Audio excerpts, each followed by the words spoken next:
Good morning and happy new year. What we're going to do today, we're going to make a scrambled egg, the perfect version of a scrambled egg. So let's get it going. So in the morning, what I like to do is I like to get a little piece of garlic bread. I got some compound butter. I put this on the bread real quick. I just only going to cook one side of it, not both sides. I'm just toasting one side of it.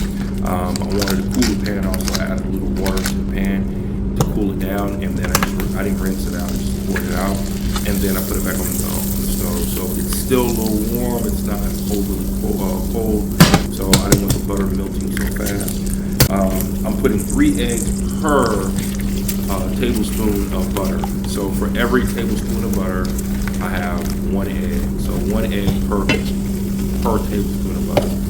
Now I'm going to add my cheese in the middle of it. So I do not want to overcook this. Right when it's a little bit of runny, where it still looks like it could be cooked a little bit longer, I keep it in there a little bit longer and add some chives on top of it. And this is perfect breakfast. I put some avocados on the side of this. You can actually add spinach to this and it comes out wonderful. So let me know in the description, in the comment section. Please try it out and let me know what you think.